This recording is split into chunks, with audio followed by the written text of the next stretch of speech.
Time for a Buckeye breakdown with our team, Nicole, Shearin, and Adam King from 10 TV, Tyvis, Powell, and Tim May, 97.1 The Fan. Tyvis, let's start with the game.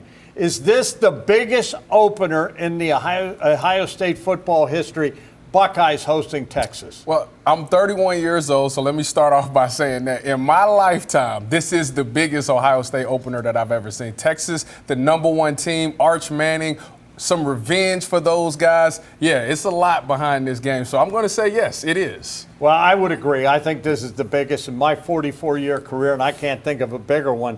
Nicole, with that said, Bo Bishop from 97.1 The Fan, he is arguing this is the biggest opener ever in college football. What do you say to that? That's a bold statement, but I like it because not only is this #1 versus #3, you've got the redemption factor where Texas is wanting to get revenge over Ohio State. They met in the Cotton Bowl last year. The Buckeyes were the ones who ended their season.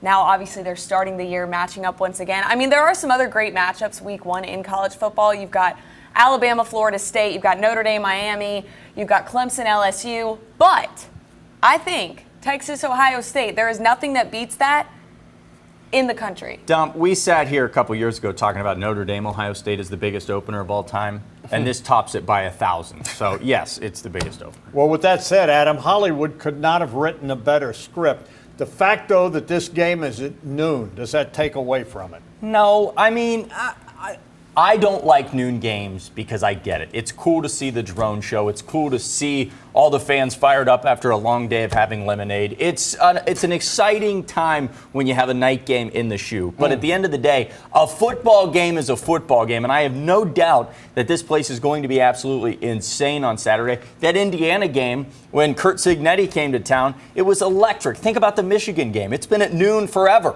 And it's the best atmosphere every year. So, no, I don't think it dampens it. I get it. I also kind of like that it is week 1, the first game that kicks off college football. #1 versus #2 in the coaches poll. A little bit, Adam. A little bit. Adam convinced me. I stopped reading my script here because, yes, I would love more night games. Would have made But it also, a little bit better. the guys like the noon kick. They do. I mean, they've Coaches, said that. Yeah. So. They get to go home and enjoy the rest of their day. Get up and get out and get it over with. All I know is Ross Bjork tried to make it a night game. He did. Tim, what do you think the stadium's going to be like for this game? I know many people that tried to get tickets. They can't get tickets, and yet they are still going down to the Horseshoe to be outside. What do you think this scene's going to be like Saturday in the arena? Well, I guess the word the stadium. Yeah, the word that comes to mind is electric. Obviously, middle of the day, middle of the night. Who cares when they kick this thing off? The lights will still be on though for television purposes,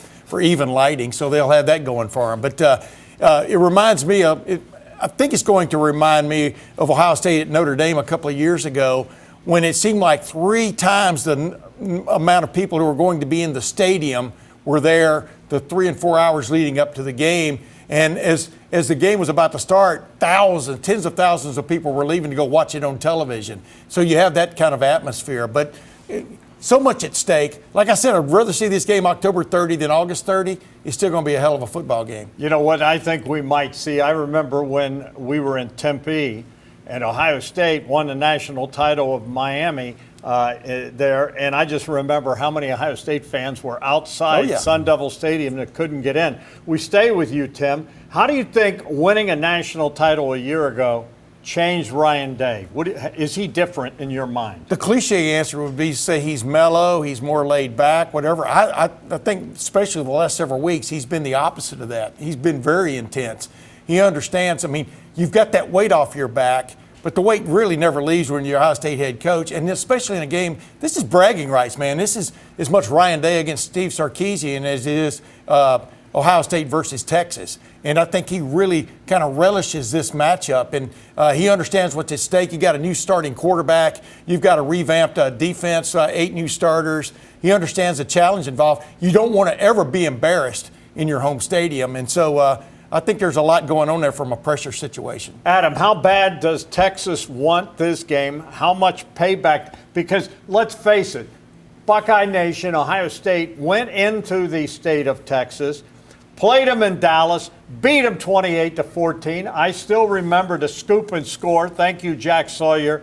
They all remember that. How bad do they want these guys? I think fan base and coaches versus players is a little different because it is a whole different Texas team, really. There are a lot of guys out there that remember last season, and yes, they obviously want revenge, but when you look at the actual players on the field, Arch Manning played one snap.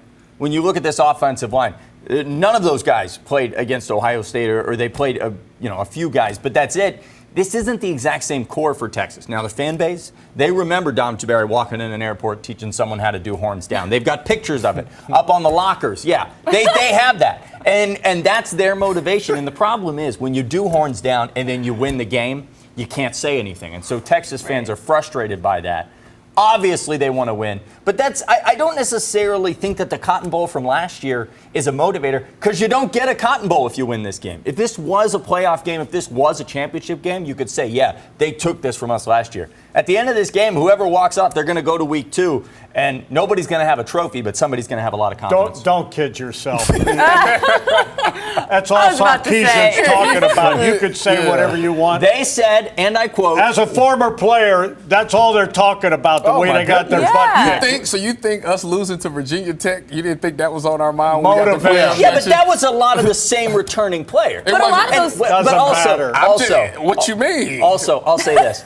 I would not argue that team. losing to Virginia Tech is the same because you guys were a completely different team. How about this? Michigan State, we lost to them in the 2013 all right, game, you're right. You All right, think the game year on. after that, we wouldn't try for some get back? that was, 100%. That was the pizza game. You can believe what you want, but you're wrong on that. I am, you're right. Yeah, these teams, it's cute that you try to be politically correct. Yeah. Come on now. I take it back. Texas is fired up. and these teams You know are they are. these teams are 2-2 against each other. So this is the break the tie. Nicole, how important will the 12th man be in this game on Saturday? And Ryan Day, at the end of his news conference, had a direct message to the fan base saying, hey, we need you to show up. We need you to be loud. We need you to make it hard on Texas. We want them to go to a silent count. Well, yeah, I mean, there's a reason that Texas A&M's whole thing is the home of the 12th man. Like, the 12th man is the biggest part of a football game. I don't care what time the game is. I don't care if the game's at 3 in the morning.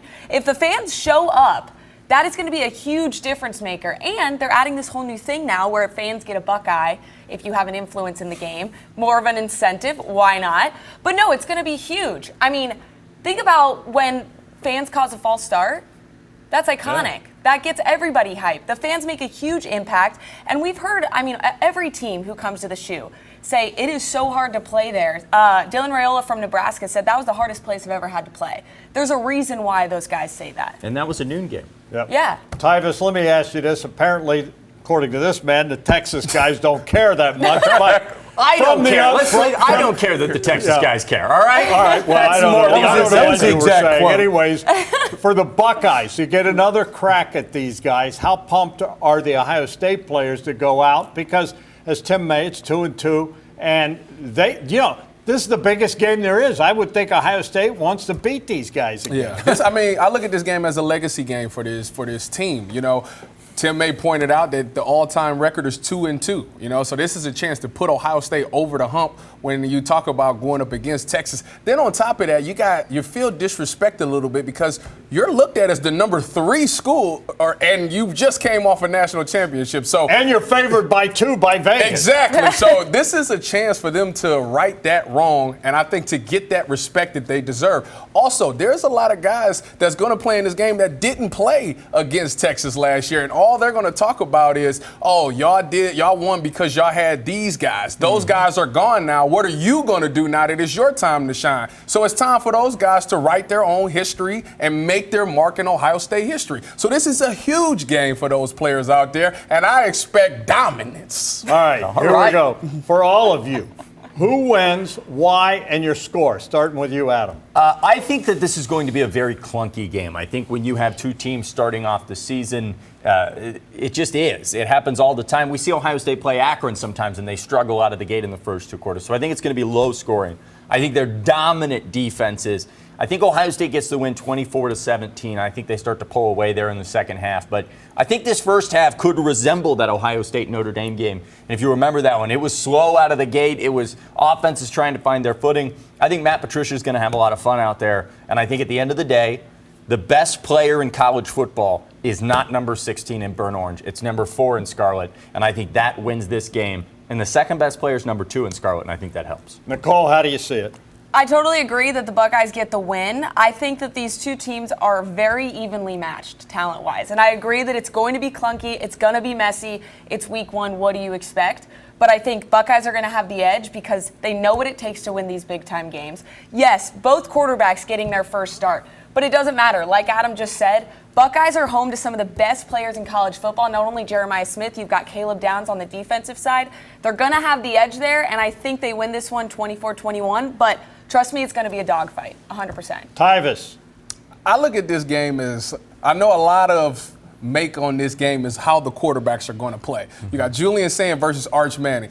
I never worry about the quarterbacks here at Ohio State, and that's because Ryan Day has done such an amazing job with these quarterbacks that I have not worried about it. So I expect Julian Sayin to look good. I think that whatever quarterback locks in first, because there's going to be some ups and downs in this game, whatever quarterback locks in first is going to have the better game, is going to lead his team on to win. I also love the fact that we have a new defensive line, but they have a new offensive line. I would trust that our defensive line and Matt Patricia will dial up things that will give their offensive line problems for Arch Manning. Arch Manning threw 2 picks last year. One of them he threw when he was under duress. If I'm Matt Patricia, I'm finding a way to get Arch Manning under duress because he's shown that he will make bad decisions. So I like the Buckeyes winning this game 21-17. Tim May. I agree with almost everything that's been said here. The main thing is Matt Patricia and this new defense, the way they're going to be aggressive. You got to be aggressive right out of the gate. Take away a lot of the decisions being made by these guys. Just let them get after it. You've been seeing that all through preseason camp. I think that will be the difference in this game, them attacking this new Texas offensive line. With that said, I see something there in the neighborhood of 24-17, Ohio State, much like my man Adam King said a minute ago. You cannot steal my And here's the thing. But here's the thing. Patience is the key in this game for both sides when it comes to their new starting quarterbacks. And we all remember C.J. Stroud in his first half at Minnesota and then his second half at Minnesota, 2 different players. So Julian Sayin is going to have some stumbles, but I think eventually he's going to rise above because he has the better receiving core and maybe the better running back core. What a surprise. It's a 5-way pick. I got Ohio State winning 20-17. That is a surprise. No, it is 20-17. I think it'll be low scoring. I think that defense will have the advantage. Usually this early in the season, the defense has the advantage. I think we will see that. But I like the Buckeyes at home. And you know what? Vegas has them by 2. You don't see them wrong too many times. Buckeyes win 20-17.